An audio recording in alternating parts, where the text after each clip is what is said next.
Hi all, welcome to சிறுகள் 96 YouTube channel. இன்றைக்கி நம்ம கோவை மூகாம்பிகை பார்ட் 2 பார்க்க போகிறோம். நீங்களும் எங்கூட சேர்ந்து டிஜிட்டலாக பயணம் பண்ணுங்கள். ஆல்ரெடி நம்ம எப்படி ரீச் ஆகணுங்கிற விஷயத்தெல்லாம் என்னோட முதல் பதிவில் நான் சொல்லியிருக்கேன்.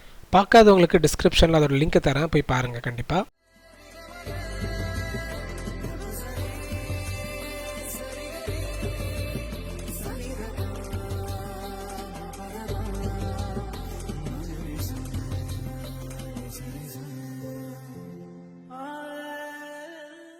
போன வாட்டி நம்ம மேங்களூர்லேருந்து மூகாம்பிகாவுக்கு பஸ்ஸில் ட்ராவல் பண்ணோம். இந்த வாட்டி நமக்கு காலையில் 8:30 மணிக்கு மூகாம்பிகாவுக்கு ட்ரெயின் கிடச்சிது. நம்ம அங்கேருந்து பைந்தூருங்கிற ஸ்டேஷனில் இறங்கி ஒரு மணி நேரம் பஸ்ஸில் ட்ராவல் பண்ணால் நம்ம மூகாம்பிகா ரீச் பண்ணோம். இனி இந்த கோயிலுடைய தல வரலாறை பார்ப்போம். கம்காசுரன் என்னும் அரக்கன் தேவர்களுக்கும் முனிவர்களுக்கும் ரொம்ப தொல்லை கொடுத்துட்டு வந்தவன் சிவபெருமான் கிட்ட சாகா வரம் பெறணும்னு தவம் செஞ்சான். இதை தடுக்க அம்மன் அவனை ஊமையாக்கி அந்த வரத்தை தடுத்தாங்க. அதனால் அந்த அசுரருக்கு பெயர் மூகாசுரனும், அந்த அரக்கனை வதம் பண்ணதுனால அம்பிகை மூகாம்பிகை எனவும் அழைக்கப்படுறாங்க. இங்கே அந்த மலைமகளே நமக்கு தந்த ஒரு அருமையான நதி சௌபர்ணி. அதனோட ஆற்றங்கரையில் கருடன் தவம் செஞ்சு தன் வம்சத்தில் ஏற்பட்ட கொடிய சாபங்களையும் தோஷங்களையும் போக்கி கொண்டார்.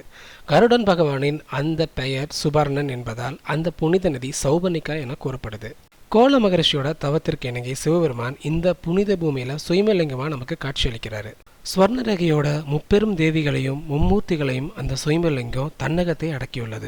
இன்னைக்கும் காலையில் முதல் பூஜை அப்போ நாம் அந்த லிங்கத்தை தரிசிக்கலாம். மற்ற நேரத்தில் அதை நம்மளால் தரிசிக்க முடியாது. இந்த லிங்கம் அம்மன் திருவடியின் அருகாமையில் இருக்கும். நீங்கள் காலையில் ஒரு 4:30 மணிலேருந்து 5:30 மணிக்குள்ள அந்த லிங்கத்தை தரிசிக்கலாம். இன்னைக்கு நம்ம வழிபடுற அந்த ஐம்பொன் சிலையானது ஆதி சங்கராச்சாரியாரால் பிரதிஷ்டை செய்யப்பட்ட ஒரு விக்கிரகமாகும். கிரகண நேரத்திலையும் கோவில் திறக்கப்பட்டு அம்மனுக்கு பூஜைகளும் வழிபாடுகளும் நடைபெறுகிறது.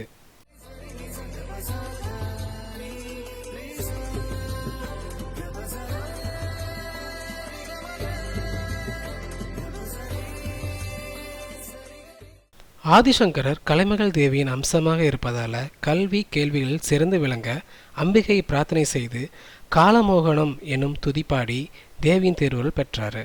இன்றும் அந்த இடம் சந்நிதியின் இடதுபுறம் சரஸ்வதி மண்டபமாக இருக்கு. குழந்தைகளுக்கு கல்வி ஞானம் ஆரம்பிக்க இங்கே வித்யாரம்பம் வழிபாடு நடத்தப்படுது. கலை, இலக்கியம், இசை தொடங்க இது ஒரு சிறந்த இடம்.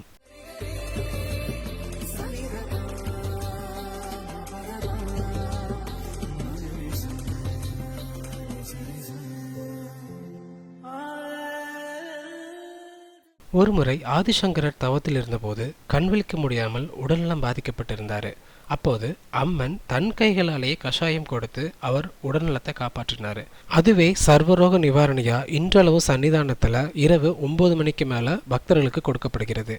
இப்போது சொன்ன தகவல் எல்லாம் உங்களுக்கு பயனுள்ளதாக இருக்கும்னு நம்புகிறேன். மீண்டும் உங்களை அடுத்த பதிவில் சந்திக்கிறேன்.